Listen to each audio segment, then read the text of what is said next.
रहे हैं लाइव 7। नमस्कार, लाइव 7 विशेष में आपका स्वागत है। मैं हूं ज्ञान रंजन। दोस्तों, आज 9 तारीख हो गए हैं, यानी 3 दिन के बाद यानी चौथे दिन 13 तारीख को पहले चरण का मतदान है।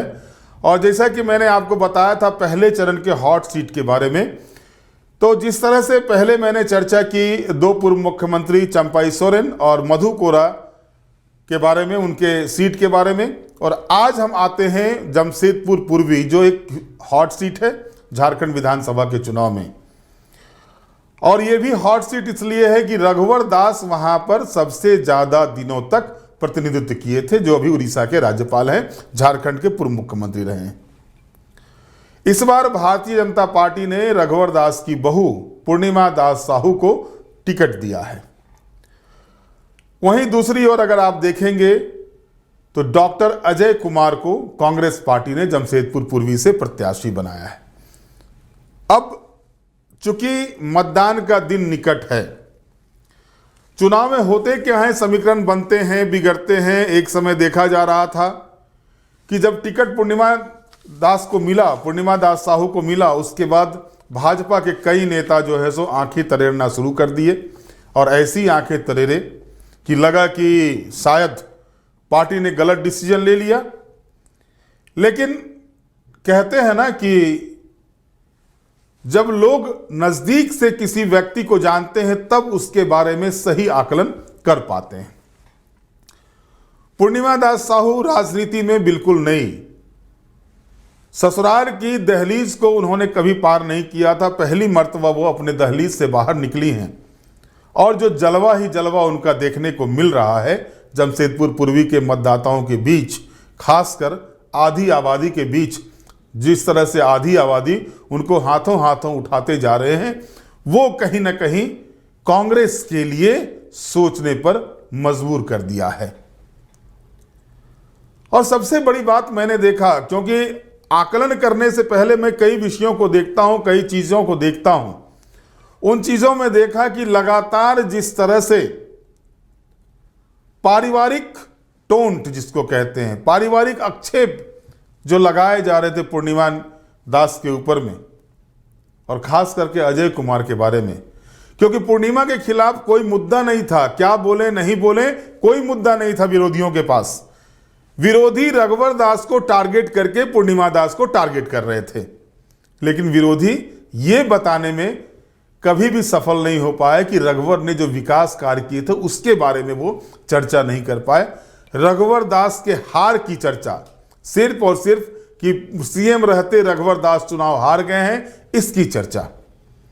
लेकिन दोस्तों, शुरू में लगा कि शायद जिस तरह से पार्टी के अंदर बातें हुई, बातें उठी, कई लोग जो है सो विरोध भी किए, लेकिन इस सब के बीच शुरुआती दिन से ही मैं देख रहा था और फॉलो भी किया पूर्णिमा दास के फेसबुक अकाउंट को, एक्स अकाउंट को फॉलो किया। जब देखा उस पर जिस तरह से पूर्णिमा दास, जो लोग नाराज थे, पार्टी के बड़े नेता नाराज नेताओं को मनाने के लिए बाद में गए, उससे पहले ही पूर्णिमा दास ने अपना काम कर लिया था, चाहे वो काले सरदार हो, अभय सिंह हो या अन्य कोई नेता। यह बताता है कि किस तरह से राजनीतिक परिवार से आने के बाद उसकी परिपक्वता दिखाई देती है। सबसे बड़ी बात मुझे यह लगी कि कई राष्ट्रीय स्तर के चैनल ने भी पूर्णिमा दास का इंटरव्यू लिया, और उस समय मुझे लग रहा था कि शायद ये नहीं बोल पाएंगी, पहली मर्तबा राजनीति में आई हैं, जवाब दे पाएंगी नहीं दे पाएंगी, कहीं उलझ तो नहीं जाएंगी पत्रकारों के बीच आकर के, सवाल कहीं तीखे होंगे तो कहीं उसका जवाब ना मिल पाए। लेकिन एक एक सवाल का जिस बारीकी के साथ वो जवाब देती जा रही थी, उसके बाद मुझे भी लगा, और जैसे होता है ना कि कोई आरोप लगातार लगाए जा रहे हो आपके ऊपर, लगातार कोई जो है सो अटैक पर अटैक किए जा रहे हो, और उसके बाद कहीं ना कहीं तो निकलेगा। लेकिन डॉक्टर अजय कुमार के लाख अटैक के बाद भी पूर्णिमा दास साहू ने कोई भी ऐसी बातें नहीं कही जो सीधे तौर पर पर्सनल अटैक कहा जाता हो अजय कुमार के बारे में। जबकि भाजपा के जो सोशल मीडिया हैंडल पर या भाजपा के कार्यकर्ताओं के द्वारा कई तरह की चीज़ें कही गई डॉक्टर अजय कुमार के बारे में। अब डॉक्टर अजय कुमार का मैं देख रहा था, उनका आप एक्स अकाउंट खोलेंगे, आप जैसे ही डॉक्टर अजय कुमार का ट्विटर अकाउंट खोलेंगे तो उसमें एक बड़ा ही दिलचस्प चीज़ आपको देखने को मिलेगा। अब मैं आपको बताता हूँ वो दिलचस्प चीज़ क्या है। आप जैसे ही देखेंगे डॉक्टर अजय कुमार के एक्स अकाउंट को तो उसमें आप पाएंगे जो उनका एक्स अकाउंट जो है उसको आप देखेंगे, जो किया था खाकी में अब करेंगे खादी में। यानी वो जो पिंड करके रखे हुए हैं एक्स अकाउंट पर, उसमें है कि जो किया था खाकी में वो करेंगे खादी में। अब साहब नेताजी को ये कैसे बताया जाए कि खादी अलग और खाकी अलग है। खादी आपको जो है सो लोगों को कानून व्यवस्था में रखने के लिए, कानून व्यवस्था के दायरे में रखने के लिए खाकी का प्रयोग किया जाता है, खाकी पहनते हैं लोग। और खादी में आने के बाद जनता के बीच वो सार्वजनिक जीवन जीते हैं, जनता की क्या आकांक्षा है, क्या अपेक्षा है, क्या चीज़ है, इस पर वो काम करते हैं। और चर्चा तो ये भी था कि जब वो एसपी पद से जो पुलिस की नौकरी उन्होंने छोड़ी और उसके बाद टाटा कंपनी ज्वाइन किए, जल्दी से भाग निकले, कहीं कर्नाटका या कहीं और चले गए। चर्चा तो ये भी थी कि झारखंड विकास मोर्चा से वो सांसद बने जमशेदपुर से, और जब फिर दोबारा टिकट मिला, चुनाव हार गए, तो फिर कहाँ गायब थे पता नहीं। तब लौट के आए जब कांग्रेस पार्टी ने उनको अपने में शामिल कराया, प्रदेश अध्यक्ष बना दिया। और कांग्रेस पार्टी के प्रदेश अध्यक्ष पद से हटे तो इनको लगा कि नहीं, कांग्रेस पार्टी तो हमको प्रदेश अध्यक्ष से हटा दिया। उनको ये नहीं लगा कि 3 साल का कार्यकाल होता है। और इनकी उपलब्धि क्या थी, कांग्रेस पार्टी के प्रदेश अध्यक्ष बने लेकिन कमेटी तक नहीं बना पाए थे। वो जो प्रदेश कमेटी होती है, प्रदेश कमेटी भी ये नहीं बना पाए प्रदेश अध्यक्ष रहते हुए। फिर इनको लगा कि नहीं, यहाँ ठीक नहीं है, चलते हैं आम आदमी पार्टी की ओर। आम आदमी पार्टी गए, वहाँ भी जब मन नहीं लगा तो फिर लगा कि अब कहाँ चला जाए, चलो भाई फिर से कांग्रेस पार्टी में आ गए। कांग्रेस पार्टी ने उनको टिकट भी दे दिया गया। अब आप जमशेदपुर पूर्वी के इतिहास को देख लें। जमशेदपुर पूर्वी का इतिहास क्या कहता है। अलग राज्य बनने के बाद 2000 में रघुवर दास वहाँ से विधायक, 2000, 2005, 2009, 2014 रघुवर दास विधायक। 2019 में आकर के रघुवर दास निर्दलीय सरजू राय से चुनाव हार जाते हैं। चुनाव में हार जीत ये अलग विषय है। हार को सभी को स्वीकार भी करनी चाहिए, जीत हो तो इतराना भी नहीं चाहिए। लेकिन अगर आप देखेंगे तो कांग्रेस पार्टी का इतिहास क्या रहा है। कांग्रेस पार्टी 1985 के बाद से इस विधानसभा सीट पर चुनाव नहीं जीती है। अगर 1967 से लेकर के 2024 यानी 2019 तक का, 24 का तो चुनाव हो रहा है, 2019 तक की अगर आप देखेंगे, रिपोर्ट को देखेंगे, जो चुनावी जो परिणाम आए हुए हैं उसको देखेंगे, तो कांग्रेस पार्टी को मात्र 2 मर्तबा जमशेदपुर पूर्वी का प्रतिनिधित्व करने का मौका मिला है। एक बार 1967 में और एक बार 1985 में। और इसके बाद से चाहे वो जनता पार्टी का रहा हो, भारतीय जनसंघ का रहा हो, भारतीय जनता पार्टी का रहा हो और निर्दलीय, इन्हीं का रहा है।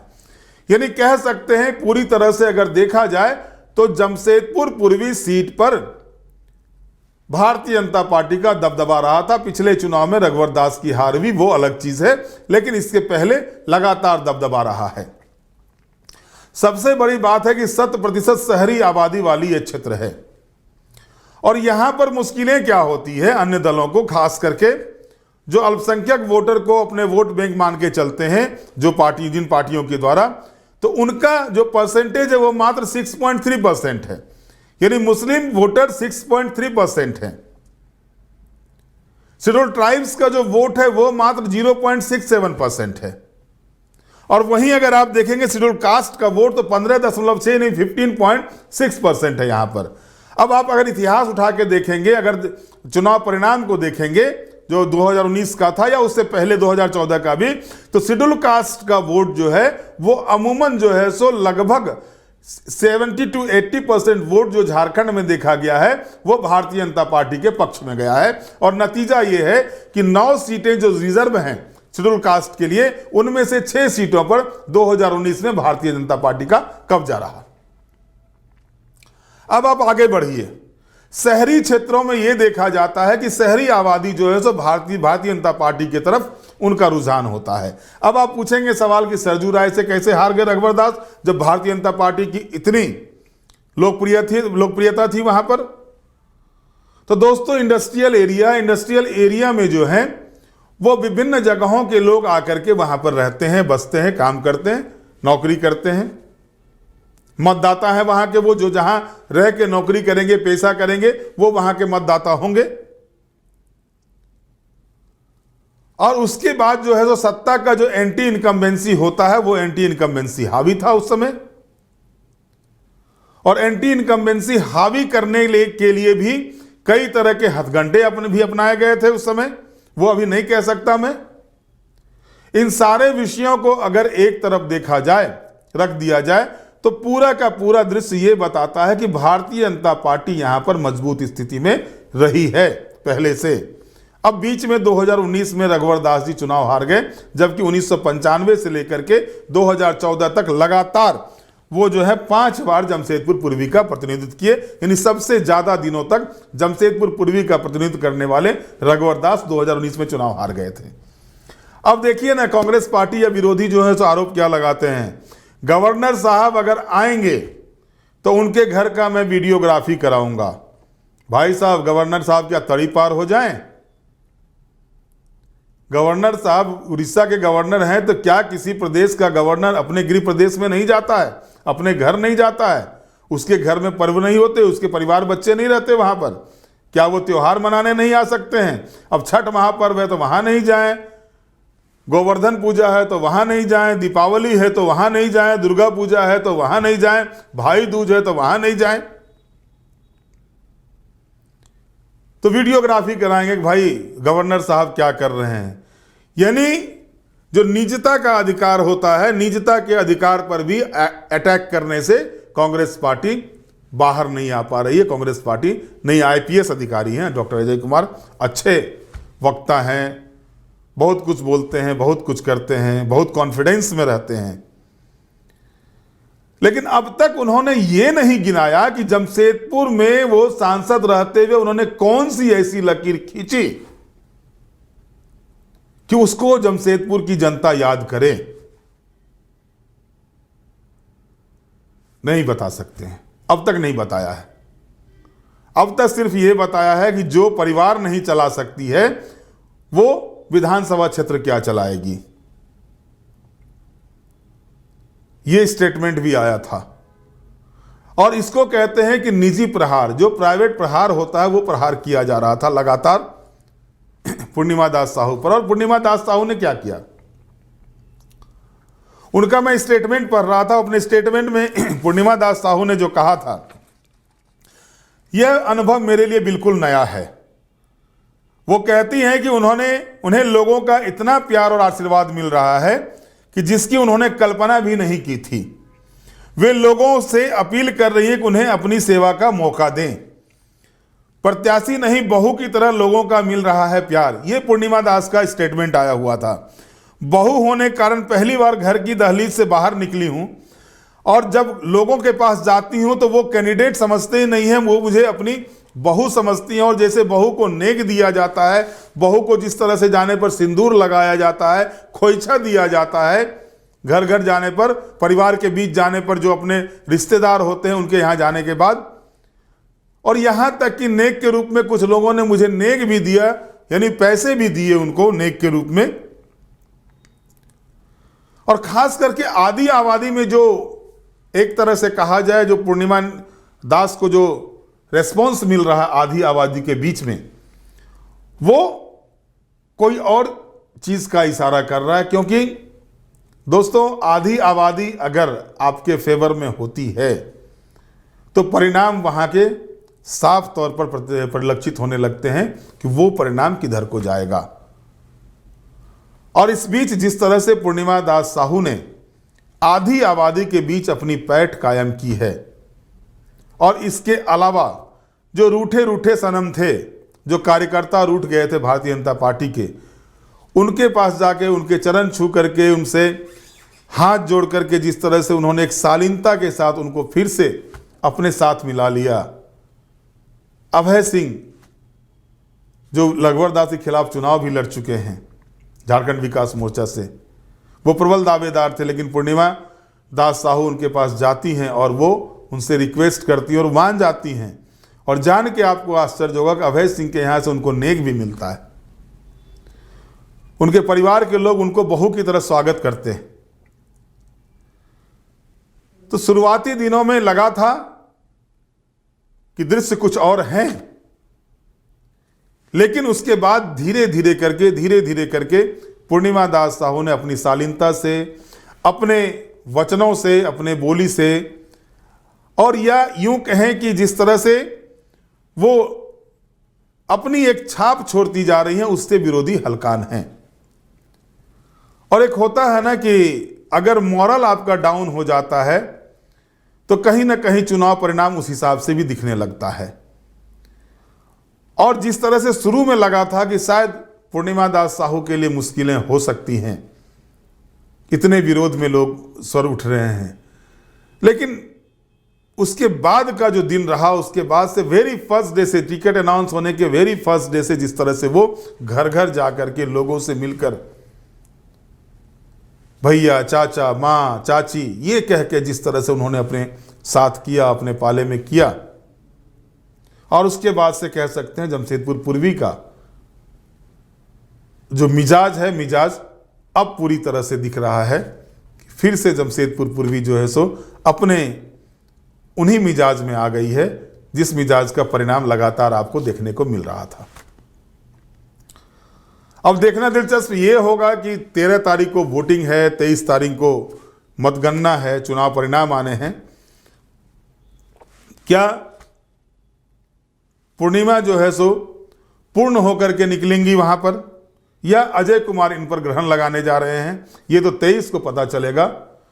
लेकिन जो अब तक के जो रिपोर्ट सामने आ रहे हैं, रिपोर्ट में ये साफ तौर पर दिखाई दे रहा है कि अपने विरोधियों को परेशान तो कर पूर्णिमा दास रखी हुई हैं, और अब उनके पास पूर्णिमा के खिलाफ चक्रव्यूह तैयार करने का कोई साधन नहीं बच रहा है। वो क्या चक्रव्यूह तैयार करे, क्योंकि जो पर्सनल अटैक किए गए थे, जो पर्सनल अटैक के हथकंडे विरोधियों के द्वारा अपनाए गए थे, उसका पूर्णिमा ने अपनी शालीनता से उसका जवाब दे दिया, और अब उनके पास वो पर्सनल अटैक भी नहीं बच जाता है। और जिस तरह से आधी आबादी का सपोर्ट मिल रहा है, वो विरोधियों को हल्कान किए हुए। अब इंतजार कीजिए 23 तारीख का। लेकिन इतना तो जरूर कहेंगे कि राजनीति में पहली बार एंट्री के साथ पूर्णिमा दास साहू ने जो अपनी पहचान को कायम किया अल्प अवधि में, वो सही मायने में कह सकते हैं कि भारतीय जनता पार्टी ने जो सोचकर उनको टिकट दिया, उस पर वो खड़ा उतरने का प्रयास कर रही हैं। बहरहाल आज के विशेष में इतना ही। अब हमारे साथ जुड़े रहें, हमें लाइक करें, सब्सक्राइब करें। बहुत बहुत धन्यवाद। नमस्कार।